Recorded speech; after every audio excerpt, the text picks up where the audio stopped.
Hello, welcome back.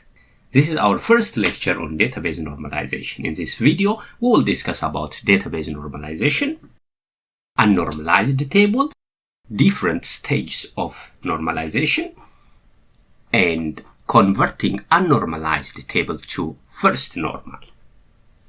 One of the targets of modern database management system is to avoid redundancy. A table that contains redundant data is called unnormalized table.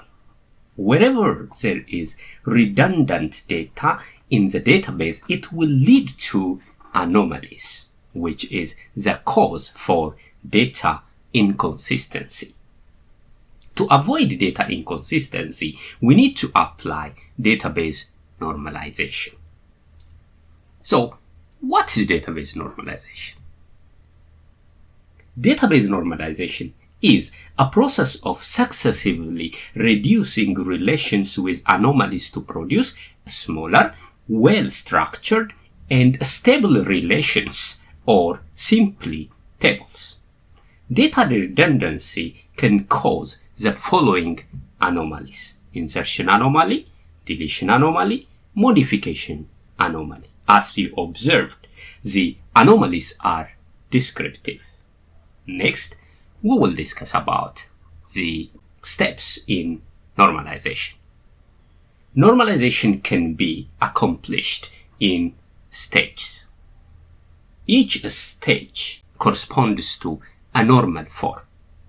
A normal form is a state of a relation that requires that certain rules regarding relationship between attributes, basically functional dependencies between attributes, are satisfied.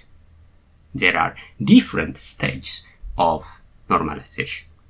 First normal form, second normal form, third normal form, Boyce code normal form, fourth normal form, fifth normal form, and sixth normal form. If a database is in its third normal form, it satisfies the business needs. So, in our lecture, we will discuss up to the third normal form. Next, we will discuss about the unnormalized form. This table represents invoices of two customers from a furniture company. The first customer is identified as John's Furniture, and the second customer is identified as Furniture Gallery. As you can see, in this table, there are multiple values for certain attributes, such as product ID, product description, product finish, price, and quantity. Since this table contains multiple value for a single attribute, it is known as unnormalized form, because this attribute need to have a single value. Instead of having 7, 6, and 4, it just needs to have either 7, 6, or 4. So we need to convert this to proper normal form. So let us discuss the first normal form.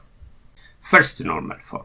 To convert a normalized form to first normal form, we need to follow two steps. The first one is create a new table by removing multiple values.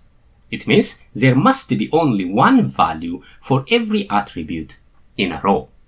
We call this atomic data value. Let us see here. Here we have how many values? 3 values for product ID. 3 values, or generally multiple values for a single attribute, are not allowed. So we have to separate, or we have to remove this. How? Here, enter single value in each row instead of having multiple values. So we created 2 additional rows for John's Furniture. 1, 2. So we have to input 1 value per cell. Now we created this. The next step is define a primary key. So here, when we define a primary key, the order ID and the product ID combined can be considered as candidate key. And this is known as first normal form. Even if this table is in first normal form, you can see there are many repeated values like order ID, order date, customer ID, customer name. All of these are redundant. We need to continue to perform the second normal form to avoid redundancy, because redundancy is the cause for inconsistency. If you have any question, please use the comment section below. In the next lecture, we will discuss second normal form. Thank you and see you there.